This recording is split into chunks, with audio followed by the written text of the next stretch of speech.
Warnings and advice about Emotet and BlueKeep, both being actively used or exploited in the wild. 2 new carding bots are in circulation against e-commerce sites. Expect more of this as criminals test stolen credentials in advance of the holiday shopping season.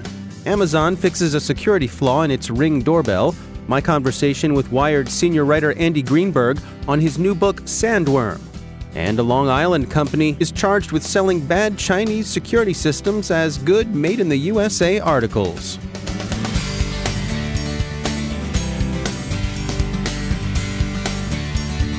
And now a word from our sponsor, Observe It. The greatest threat to businesses today isn't the outsider trying to get in, it's the people you trust, the ones who already have the keys.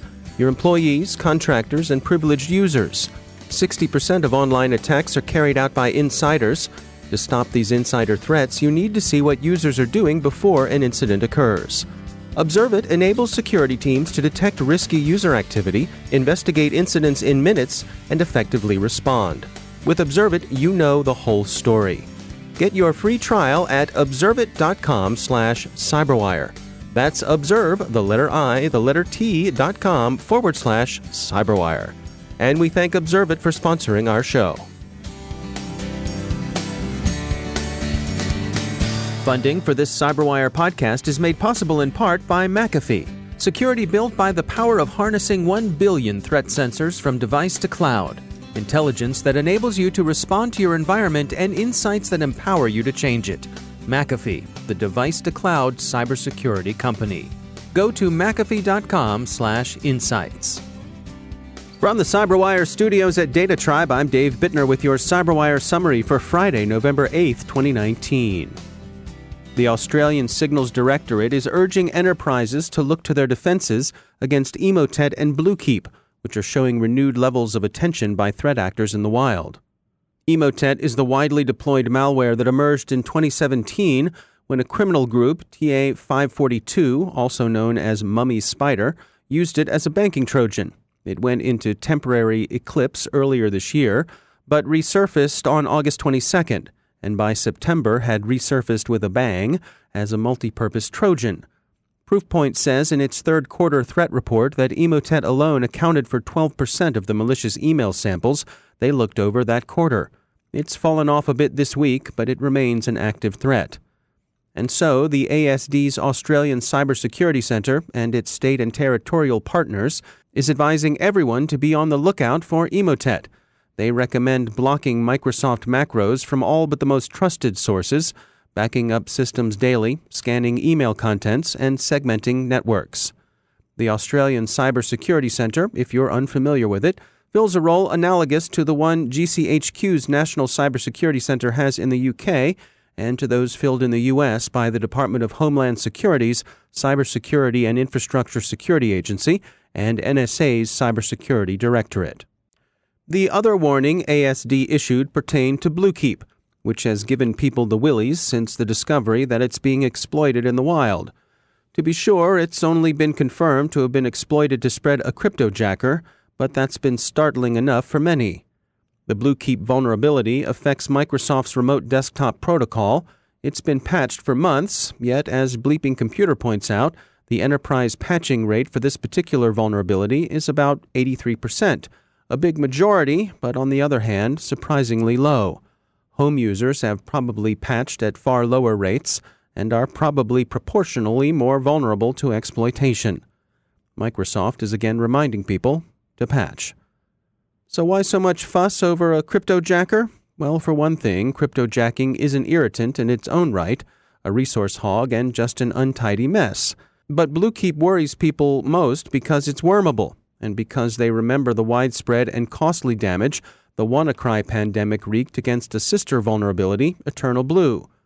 Bitdefender, while acknowledging the potential risk, has posted some notes they call debunking, but that might, with equal justice, be called reassuring. Their point is that this risk is manageable. They suggest 3 steps. 1. Patch. 2. Mitigate the risks of remote desktop protocol, perhaps by configuring remote desktop service with network-level authentication. And 3. Maintain strong network attack defenses. As the holiday season approaches, new attacks on retail and e-commerce begin to take shape. Security firm Perimeter X has found 2 new carding bots, CanaryBot, which exploits major e-commerce platforms, and Shortcut Carding Bot, which exploits card payment vendor APIs, bypassing e-commerce websites. This form of carding, Perimeter X notes, aims at validating cards by making small purchases. CanaryBot is interesting for the way it mimics user behavior, filling a shopping cart and heading for the online checkout. Yes, we know the holidays do seem to creep up. Some of our retail stringers say they see Halloween stuff on the shelves as early as August, and that includes candy, which, well, just doesn't seem right. But this kind of holiday creep is understandable, at least from the criminal's point of view. While the traditional start of spend it like a sergeant on payday holiday shopping in the United States is the ill-omened Black Friday, the day after Thanksgiving, forward-thinking hoods like to be prepared, as if they're Boy Scouts from the Upside Down or some other malign dimension. Anywho, they're leaning forward in their foxholes and getting ready for the holiday crime rush. Arcos Labs is seeing some of the same things that have come up in Perimeter X's research.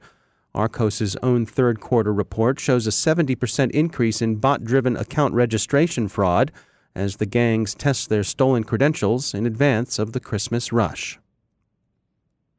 Bitdefender reports finding a flaw in the Amazon Ring doorbell security system that could expose users' Wi-Fi credentials.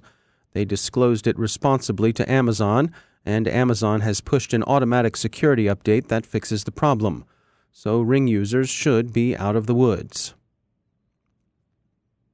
The U.S. Attorney for the Eastern District of New York has filed charges against Long Island-based Adventura Technologies Limited. The government alleges that the company sold Chinese-made security and surveillance equipment falsely marked as made in the USA. The charges cover fraud, money laundering, and illegal importation of equipment manufactured in China. In effect, this amounts to a hardware supply chain problem. The systems Adventura sold may not have been strictly speaking counterfeits, but if the government is right, their origins were misrepresented. The agencies cooperating in the investigation suggest the scope of the alleged fraud. The FBI, U.S. Customs and Border Protection, the Internal Revenue Service, the U.S. Air Force Office of Special Investigations, the Naval Criminal Investigative Service, the Defense Criminal Investigative Service, the Inspector General of the General Services Administration, the Treasury Inspector General for Tax Administration, and the Inspector General, U.S. Department of Energy. Whew. An update to the case of alleged infiltration of Twitter by persons working on behalf of Saudi Arabia saw a new development overnight.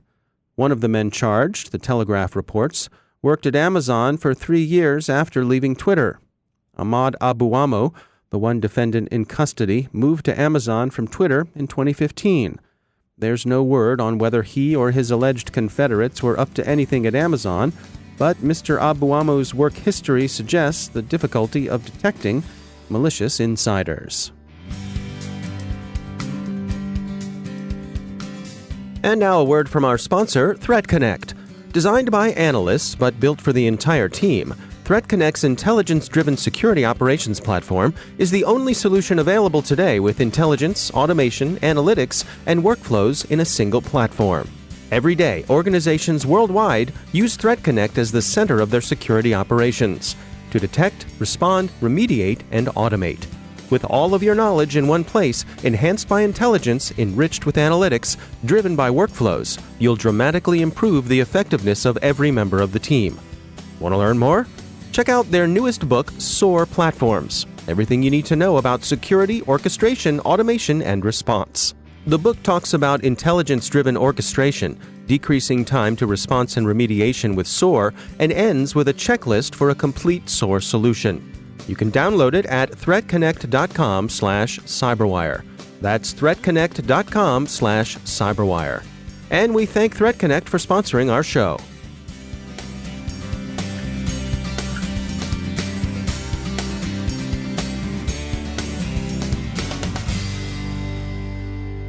And joining me once again is Michael Seacrest. He's Chief Technologist at Booz Allen Hamilton, and he also leads their Managed Threat Services Intelligence team. Michael, it's always great to have you back. I wanted to touch today on supply chain attacks. You had some information that you wanted to share about preventing those kinds of attacks. What do you have for us? Sure. Yeah. Thanks again for having me on. One of the things that we're seeing is sort of third-party and fourth-party risks being a significant concern for enterprises. There's growing number within the ecosystem and IT environments of vendors, and vendor management has become a top concern for security professionals.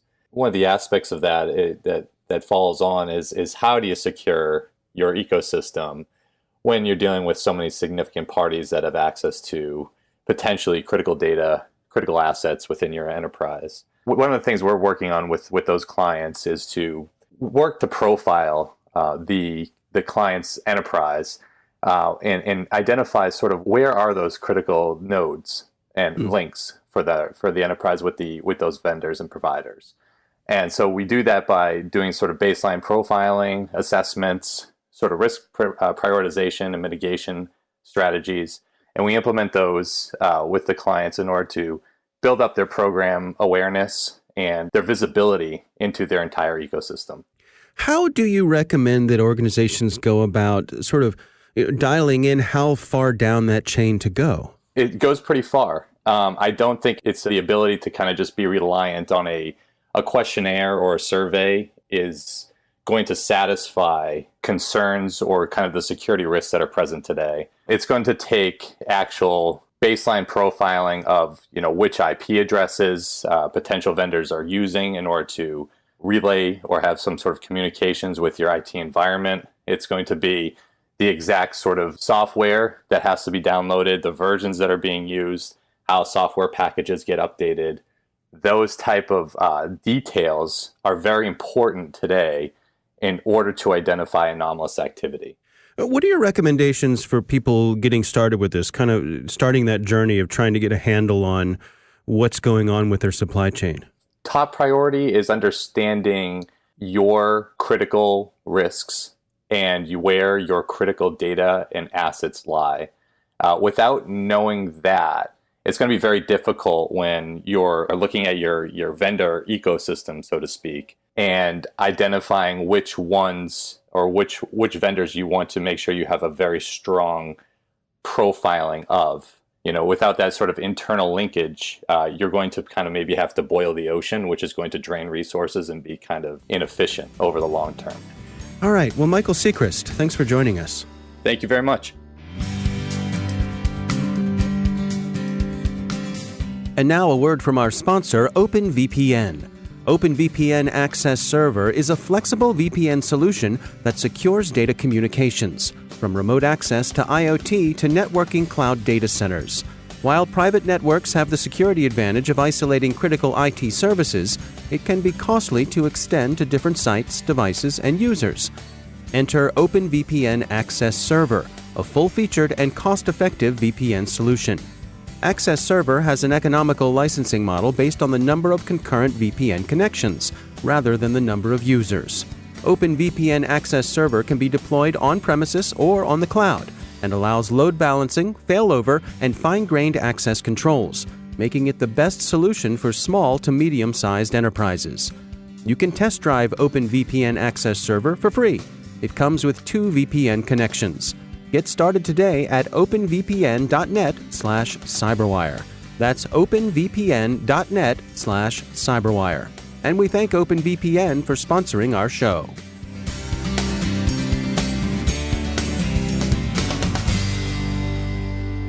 My guest today is Andy Greenberg. He's a senior writer at Wired and author of the 2012 book This Machine Kills Secrets, which was a New York Times editor's choice. His latest book is titled Sandworm, A New Era of Cyberwar and the Hunt for the Kremlin's Most Dangerous Hackers. In it, he tells the story of the Olympic destroyer malware and how security researchers traced it so far they could attribute it to Russia's FSB. It's that rare combination of meticulous history lesson and thrilling page-turner. That's part of the story of the book, is that the world did not really react to this series of attacks that just got more and more aggressive and indiscriminate.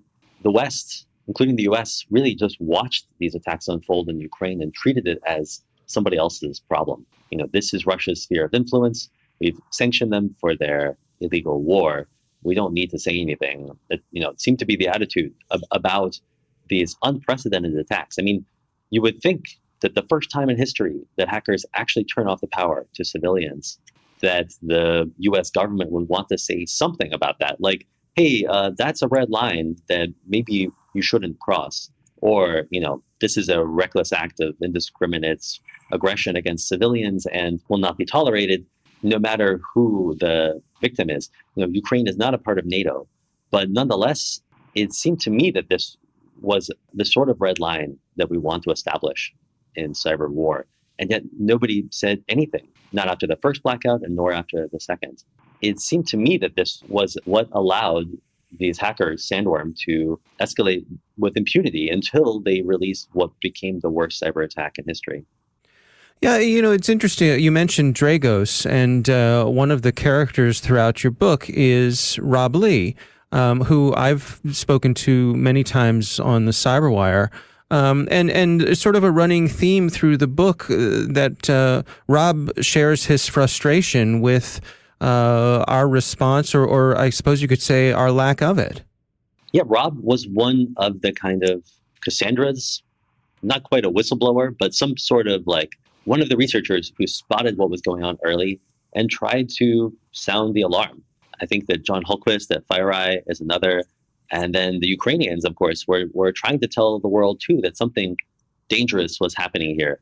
And I think, they did even say to me that what happened in Ukraine seemed to be bound to spill out to the rest of the world, that what Russia was doing to them in Ukraine, Russia would sooner or later do to the West as well. And there was a kind of precedent for that because Russia had hacked the Ukrainian election, tried to spoof the results, actually, and just barely kind of failed. The Ukrainian Central Election Commission caught the fake results just in time before they were posted on their website.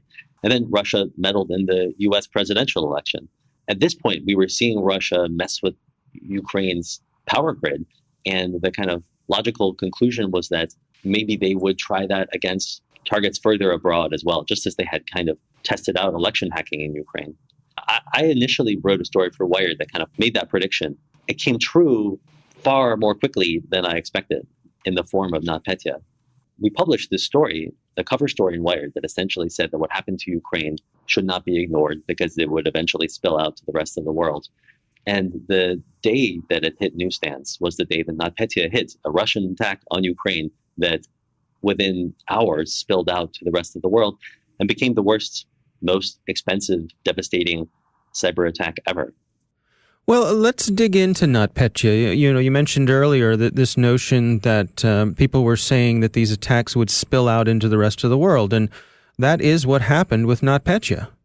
NotPetya was, of course, this worm that looked like ransomware, but wasn't. It was just a destructive wiper that seemed to be targeted at Ukraine, but was entirely reckless in its scope. It spread initially via this Ukrainian accounting software, but that accounting software, Medoc, was used by really anybody who filed taxes or did business or had partnerships in Ukraine. As I'm sure everybody who listens to the show knows, it first hit Ukraine. It really carpet bombed the networks there, but it immediately spread beyond Ukraine and hit a long list of multinational companies like Merck and Maersk and FedEx and Mondelez.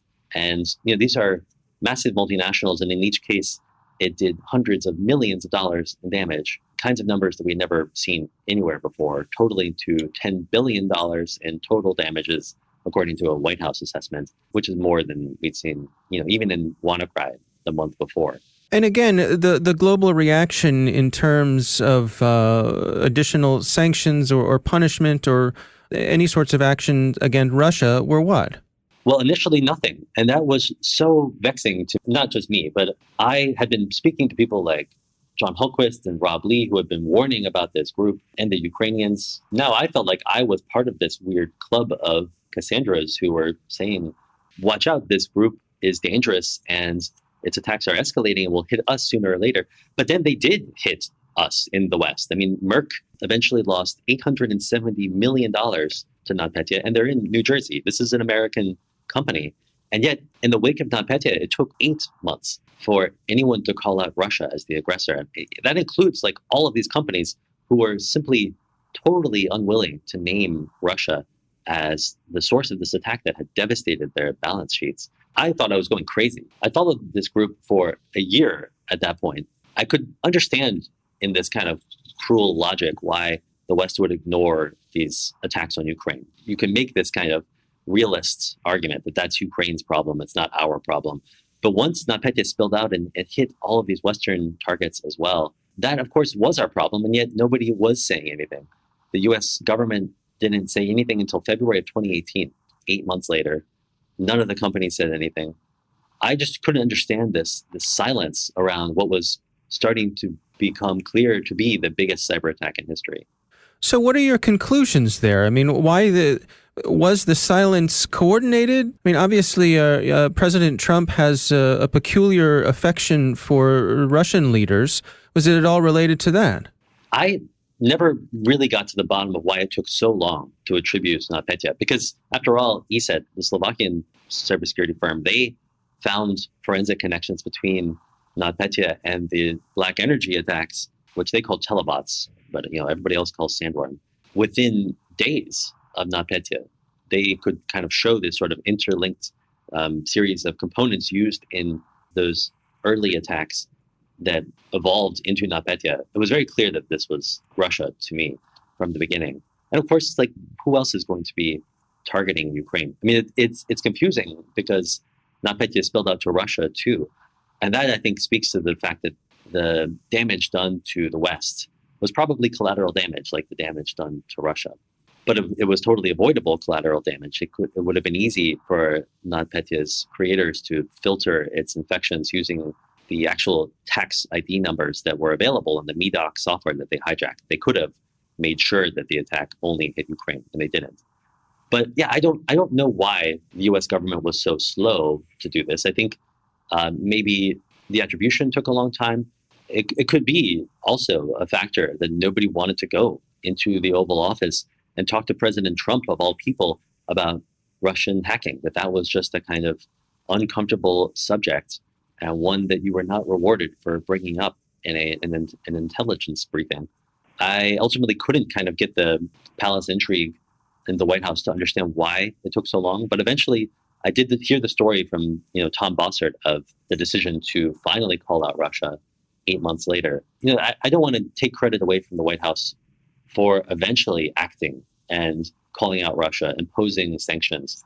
In fact, coordinating this attribution that all Five Eyes carried out together, Canada, Australia, the UK, and New Zealand, all together named NotPetya as a Russian act. It took a long time to do it. The real mistake, in my eyes, is that we waited until it hit us to make that call, when everyone knew that this highly dangerous group of hackers was escalating its attacks on Ukraine and doing things that should not have been acceptable in the first place.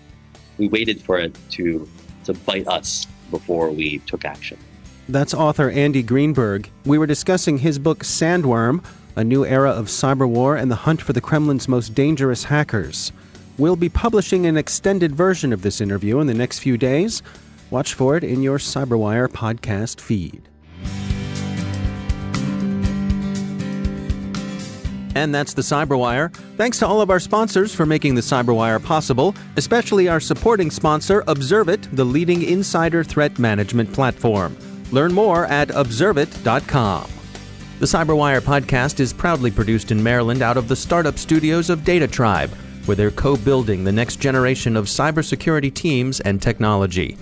Our amazing CyberWire team is Stefan Vaziri, Kelsey Bond, Tim Nodar, Joe Kerrigan, Carol Terrio, Nick Valecki, Bennett Moe, Chris Russell, John Petrick, Jennifer Iben, Peter Kilpie, and I'm Dave Bittner. Thanks for listening. We'll see you tomorrow.